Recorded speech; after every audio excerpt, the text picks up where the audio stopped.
عمرك نزلت تطبيق بسيط، قول مثلا تطبيق كشاف او آلة حاسبة، وفجأة تلاقيه بيطلب منك صلاحية الدخول للميكروفون وجهات الاتصال بتاعتك؟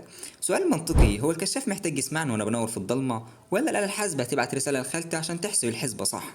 طبعا انت بتستغرب، بس عشان بتكون مستعجل بتدوس موافق وتكمل. المشكلة بقى ان انت في اللحظة دي ما بقيتش مجرد مستخدم عادي، انت بقيت السلعة. شركات التكنولوجيا الكبيرة ليل نهار تصدعنا بجملة نحن نهتم بخصوصيتك، بيعملوا لك حملات إعلانية عشان يقنعوك ان بياناتك في امان. بس الحقيقة الصادمة واللي محدش عايزك تعرفها إن الخصوصية دي هي أكبر خدعة اتعملت في القرن الواحد والعشرين. أهلا بيكم في فيديو جديد من ماينتك. النهاردة هنعرف ليه الشركات بتطلب منك تحمي بياناتك في اللحظة اللي هي أصلا بتبيعها فيها.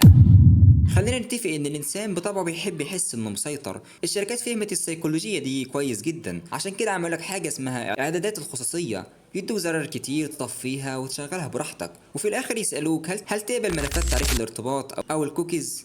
طبعا انت بتدوس رفض للكل وتحس انك هكرت النظام وحميت نفسك.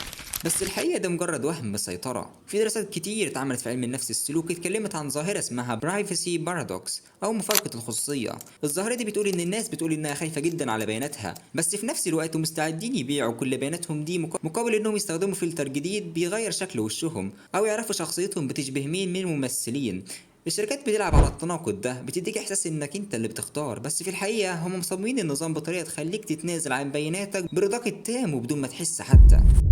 طب هما بياخدوا البيانات دي بيعملوا بيها ايه؟ بيحتفظوا بيها في خزنة مثلا؟ لا طبعا، هنا بتظهر دور كائنات مرعبة معظمنا ما يعرفش حاجة عنهم، اسمهم داتا بروكرز او سماسرة البيانات. دول مش شركات تواصل اجتماعي، دول شركات كل شغلانتهم في الحياة انهم يلموا عنك داتا، مش بس اسمك وسنك، لا دول بيلموا انت بتصحى امتى، بتكتب امتى، بتشتكي من ألم ايه، وحتى الاماكن اللي بتروحها، وحالتك المادية عاملة ايه. يعني تخيل معايا ان في ملف كامل باسمك بيتباع في سوق خفي للمعلنين وشركة التأمين وحتى الحملات السياسية. يعني لما تلاقي اعلان لمنتج كنت لسه بتفكر فيه، ده مش سحر ولا الموبايل بيقرا افكارك، ده ببساطة لان الخوارزميات حللت نمط حياتك وتوقعت تصرفك قبل ما انت شخصيا تاخد بالك منه.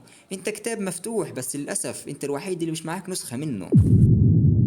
وهنا ممكن تسألني سؤال ذكي، طب ما طالما بيبيعوا بياناتنا ليه بيطلبوا موافقتنا من الأساس؟ ليه وجع الدماغ ده كله؟ الإجابة ببساطة الحماية القانونية. هم مش بيسرقوك، أنت اللي مضيت ووافقت بإرادتك. لما بتعمل حساب جديد في أي منصة بيطلع لك صفحة طويلة عريضة اسمها شروط الخدمة، كلام صغير جدا مكتوب بلغة قانونية معقدة، لو حاولت تقراه هيجيب لك صداع.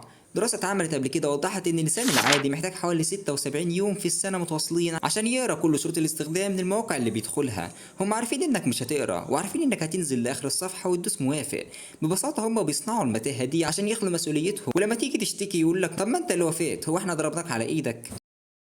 طب هو ايه الهدف النهائي من كل ده؟ هل مجرد اعلانات؟ في مصطلح خطير اسمه سيرفيلانس كابيتاليزم او رأسمالية المراقبة. النظام ده مش بس بيراقبك عشان يبيع لك منتج، النظام ده بيراقبك عشان يعدل سلوكك. التطبيقات دي متصممة زي ماكينات القمار، كل شهر بيجي لك، كل لايك بيفرز في دماغك مادة الدوبامين. هما بيخلوا عينك مستمرة على الشاشة اطول فترة ممكنة عشان يسحبوا منك انتباهك ده هو العملة الحقيقية. احنا مفكرين اننا بنستخدم المنصات دي مجانا، لكن في قاعدة ذهبية في عالم التكنولوجيا بتقول إذا كنت لا تدفع ثمن المنتج فأنت هو المنتج. دلوقتي وانا بكلمك اكيد بتبص لموبايلك بشك وبتقول لنفسك طب ايه الحل؟ ارمي الموبايل واعيش في كهف يعني؟ اكيد لا، احنا مش بنقول لك قطع التكنولوجيا لان ده مستحيل في عصرنا، بس الوعي هو اول واقوى سلاح. لما تفهم اللعبة هتبدأ تلعبها صح.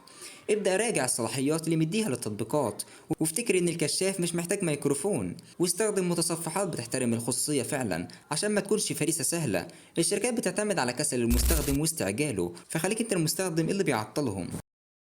الخلاصة الشركات الكبيرة تفضل تبيع لك وهم الخصوصية عشان تحس بالأمان وتكمل استخدامك لخدماتهم، وفي الخلفية شغالين طحن في بياناتك عشان تتحول لمليارات في جيوبهم.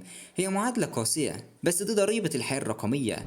لكن قبل ما تقفل الفيديو النهاردة في سؤال مهم عايزك تفكر فيه، لو كانت الخوارزميات دي قادرة تعرف عنك كل حاجة، بتعرف نقاط ضعفك، مخاوفك، وحتى رغباتك اللي مخبيها عن أقرب الناس ليك، هل قراراتك اللي بتاخدها كل يوم هي فعلا قراراتك الحرة، ولا دي اختيارات تم زرعها في عقلك ببطء وبدون ما تحس؟